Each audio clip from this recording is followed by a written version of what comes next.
guys, today we are here to film a video. I haven't been filming. I was supposed to film one yesterday and put one up yesterday, but I didn't feel good, so I'm filming one Wednesday and putting it up the same day. Today we are here to do our infertility story. I feel like our channel is based around infertility, but when I was looking more into it, our channel, I realized we didn't really have a video out there that specified exactly what we were going through, and pretty much just to tell people about what we're going through. And I didn't have a video out there on my channel about it, so I thought we would film one. Let's get started. So probably about we started trying about 2 years ago. Everybody says before you start trying, you should do a pre-pregnancy kind of checkout to make sure everything in general, they look over you, go to your general chiropractor and say, hey, just let you know we are trying to conceive. I just wanted to make sure my body is healthy to conceive. I did that about 2 years ago and I got the green light. Like, they told me, hey, you're healthy, you're great. Pretty much just do your own thing and you should be pregnant soon. And this was about 2 years ago. And I did that while pretty much a month before he came back from a deployment, because he was on deployment for a while when we got married. He went on deployment right after we got married. So we started trying right after he came back from deployment. And so did that for about a year. Yeah, I did. Well, let's go back in time. So after the appointment, they drew blood and everything looked fine. My levels were great. You know, I gained a little bit of weight while he was on deployment, but it wasn't enough to be like, whoa, like there's something going on. They just said, you're great, you're fine, go on. So then, like maybe a week or two later after that appointment, I was having some really irregular bleeding. Cycles have been really irregular. I would get them randomly, like a week to week. They would, almost. Yeah, they first started out being 1 week right after the other. So I would literally have a period for a month, because after one finished, another one would just start back up, and one finished, another one would start back up. And I kind of was like, what is going on with my body? I started to really worry, because I said that's not normal for me. I mean, I was really regular when I was on birth control, and so when I threw the birth control out, that's when I started, and I was like, well, maybe it's just because my hormones are trying to figure itself out. You know, maybe I don't know, maybe it's just the way it is with me. And then, so I went to the doctor. I went to my primary care doctor again. I made an appointment and said, hey, something's not right. I literally didn't feel right about myself. I felt very like there was something going on. So I made an appointment with her, and she said, okay, we'll sign you up for an ultrasound. I had my ultrasound done, and we went in that day, and then like 2 days later we had an appointment, and literally no doctor sat down with us or anything. One doctor came into the room, said, what are you here for? I said my ultrasound results, and she didn't even sit down to give me the results. She was like, you're fine, you can go home now. And I was like, well, I kind of want to know what my results are. They're like, you just have a cyst, you're fine, you can go home now. And at that time I kind of knew, like, I don't know, I just had a gut feeling that something was more wrong, that they weren't telling me. And I don't know if they knew, if they didn't know, if she just didn't want to deal with me at the time. So I was just really beside myself. I was really frustrated with how this was going, and I said, and we were gonna move soon. We were getting stationed somewhere else, and I was like, you know what? I'm just not gonna worry about it until we get down to Florida, and that's when I will start worrying about it. Once we moved down to Florida, I went to a primary care doctor and found my primary care doctor, went to him, and he was very understanding. He was like literally probably the best doctor I've had. He's very thorough. He said, okay, so you've been trying for, at this time, almost a year. Well, it has been a year at that time. So we will run some blood work on you. We'll get you a referral to the OB/GYN, and we will get your husband checked out. Getting him checked out probably was the hardest part of this all. He did not want to go. It was just one big sight. Like, he did not want to do it. There's no way in heck he was gonna. It's awkward. Do that. It's awkward. Who wants to do that? Like. Yeah. But we got it done eventually, and. Yeah. So we got it done, and my blood work came back questionable, they were really worried. I gained 20 pounds in a year, and they said, and I don't eat that bad. I mean, I ate the same way as I did before, so it's not like I'm eating bad. They were just really worried about it. They said that's not normal for a person, and so they checked my thyroid, they checked everything, and my blood work came back borderline, but not enough to say that there was something going wrong with it. My stuff was fine. Yeah, and his stuff was better than fine. Like, his swimmers can swim. And so it was kind of frustrating, and I was like, okay, whatever. So I went to the OB/GYN about a month later, and he said, well, have you thought, well, my primary care doctor brought up PCOS, or polycystic ovarian syndrome. And at the time, he pretty much diagnosed me with it. He was like, but I need really another ultrasound to diagnose you, send you to the OBs. And I was like, okay. So I went to the OB, and my OB brought up PCOS again to me. He's like, is that... Just because of this couple symptoms and the possibility. Yeah. Weight gain, I have darkened hair everywhere. I was like, well, I mean, if I have it, I have it. I can't really do anything about it. You just have to so try the medicine. my doctor ordered my OB ordered the HSG and a ton of blood work. The HSG was the hard part. Yes, the HSG I was gonna get there, but a ton of blood work, a lot of ultrasounds, and a pap smear. So, because I haven't had one. So, we got all my blood work back, and again, it was okay. And so, it was moderate. It wasn't great, it wasn't bad. And then the next week, we had my HSG. Going into it, I knew that it could hurt, and a lot of people do. There's horror stories about it, and I had one of those horror stories. She had, like, super penguin walk. So we went in for our HSG, and I knew there was gonna be horror stories about it. Believe me, I've heard it all. I found out before my HSG, way before, because I used to have really painful periods, like back painful periods. Like my back hurt. Yeah, I still do. But they found out using the ultrasound that I have a retroflexed and retroverted uterus, which means my uterus is tilted to the back, which, I mean, a lot of people have it. It's normal. I think it's genetic. My mom has it, so. But I also have retroflexed, where my uterus is flexed up, and so that can cause, when a person does get their period, a lot of pain on your back, and it can cause the nerves to hurt really bad on your back, and just back pain in general when you have your cycle. So that's what I have. I have a retroverted and retroflexed. It's not really gonna affect me with trying to conceive, and pretty much I'll be okay. So here comes the HSG. I go back there, I undress, and I go back there and I undress from pretty much my head down.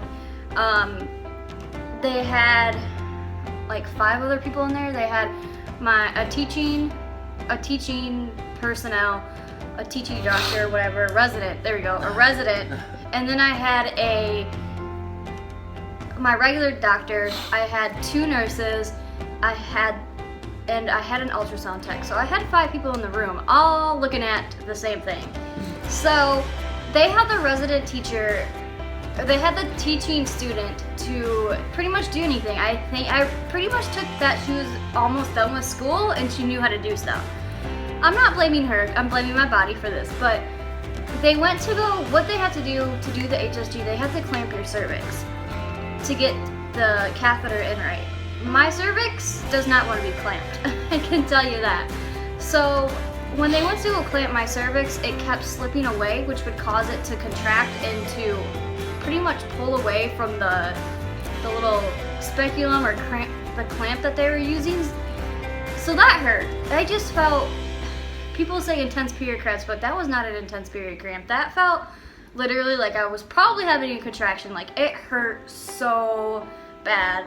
Like, I was in tears, it hurt so bad. And I'm okay with pain, I'm not the greatest, but I took 2 800 milligram Tylenol or ibuprofen even before this happened, and it still hurt like crazy. So it hurt really bad. After 10 minutes of trying to clamp my uterus, or my cervix, they finally got the catheter to somewhat go in, and then it wouldn't want to go in.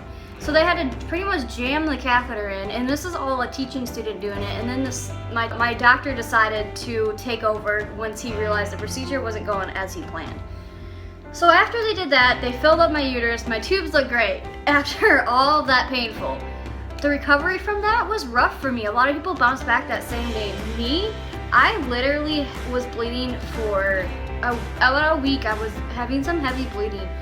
I was having some heavy periods for about a week, or I don't even know if it was periods. I think it was just really bleeding from my cervix being clamped and shoving a catheter in there. I was really in pain that same day. I was bloated, it hurt, I was leaking fluid from the dye.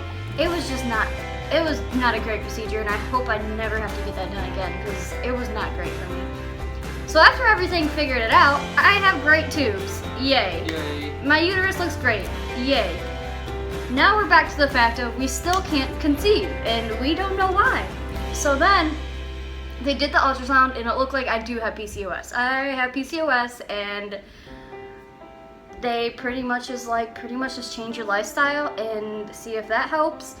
So after we found out all of that, we went to my OB again, and he prescribed us Clomid, and did 6 months of that. we did 5. 5 months. We did 5 rounds of that. We did 1 round of 50. Did not help, or I did not get a successful ovulation. We did 1 round of 100 milligrams. Did not get a successful ovulation. We did 150. 3 rounds of 150 milligrams, I think. And the first 2 rounds were great. Like, I ovulated. But the 3rd round, it started to not work. So, and I was having a lot of symptoms. I also had a horror story about Clomid. A lot of people, they have symptoms, but I had mine intensified, and I don't know why that is. I swear, every medication that I take, the symptoms are intensified. So I was throwing up literally every time I took it. The doctor had to prescribe me Zoloft to help the nauseas, and then I would get severe hot flashes. I didn't feel like myself. I felt crabby all the time. I felt tired all the time. Just anything would really set me off, and I don't like feeling like that. I didn't feel like myself. And we did this up until just a couple months ago. I just did not feel, and I was like, you know what? I kind of threw in the towel. I was like, enough is enough of this Clomid. It's not working. Going through these horrible side effects. It's not fun. I know trying for a baby cannot be fun at sometimes, but this, I don't, if I had to continue with that, I don't know if I would, because I was worn out. I was literally physically tired from it. I was just sick. I didn't feel like myself. So then, after doing that, Ethan and I decided, you know what? It's time to take a break. We've been through a lot for the past couple months. Let's take a break for July and just kind of coast through July, and then we've been going back and forth about going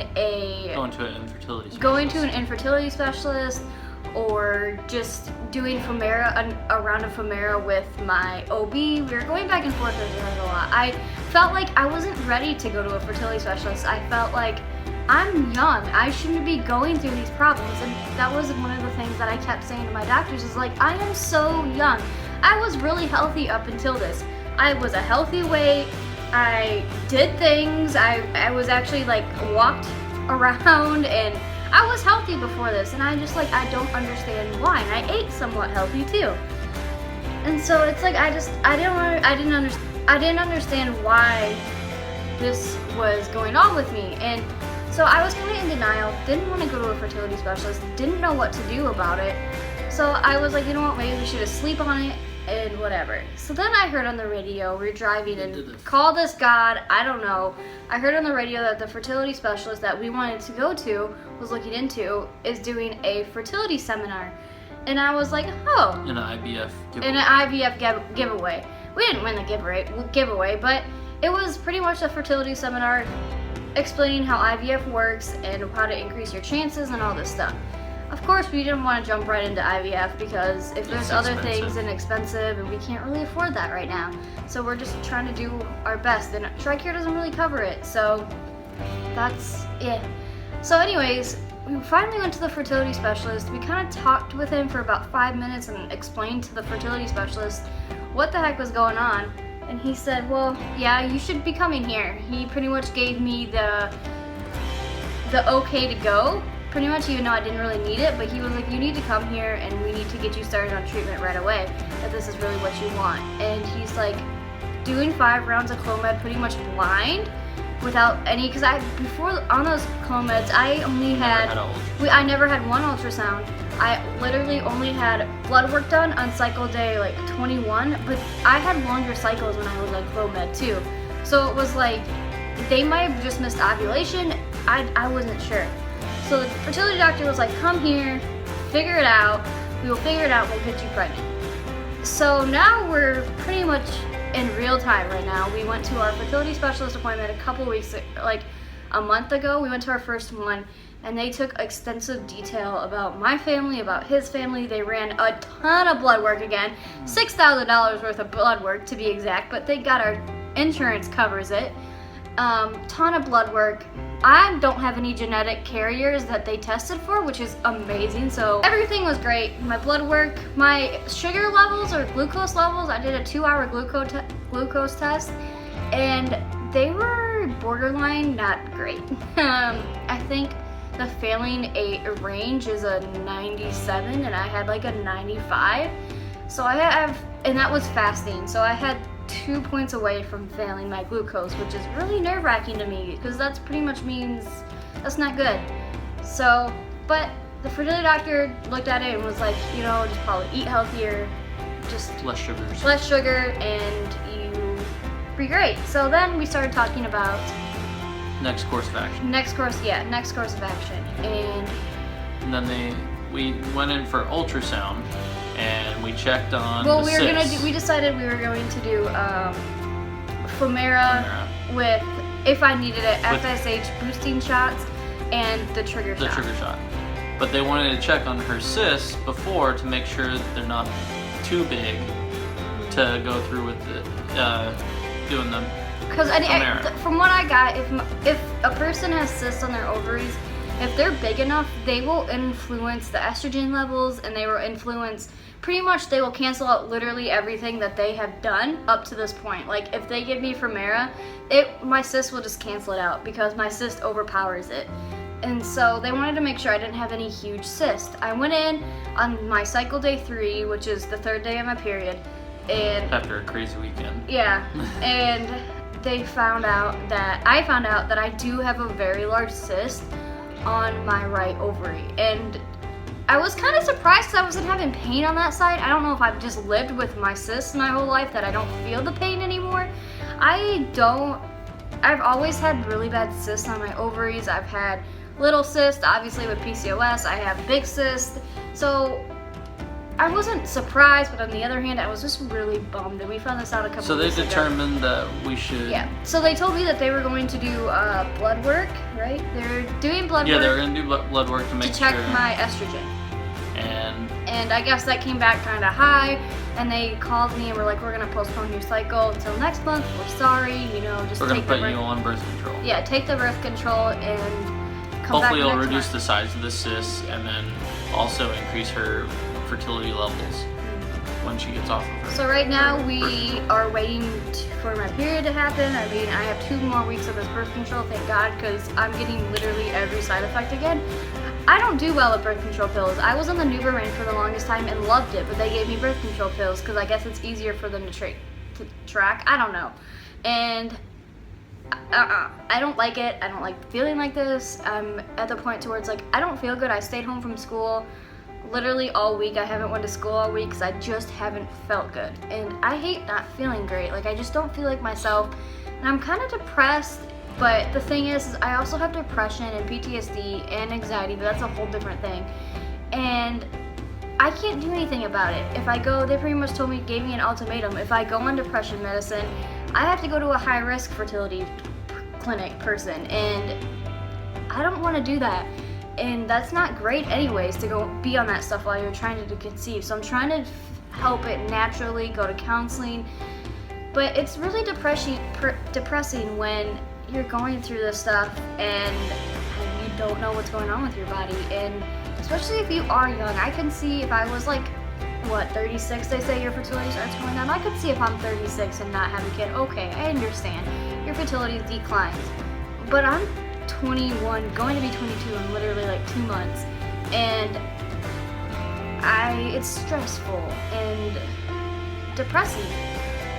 So if that's what we're going through right now, if things change, obviously we're gonna bring you guys along to show you what pretty much we go through. I don't think we're gonna record at the doctor's office because I just feel very, they have a sign out in their clinic that I saw that said please no recording your videos for the privacy of other people, so I can totally see. So I'm not gonna record all that, but I will definitely record updates, and if we do get pregnant, I will start doing those, but that's a big if at this point. I don't know, I just kind of feel lost hope, which sucks, and so we're just dealing with this right now. And so that was our story. If you have any questions, leave a comment for us. We'd love to answer them. And subscribe if you want to follow our journey, and like this video, and we will see you guys on Thursday, hopefully, if I feel better. So, bye. Bye.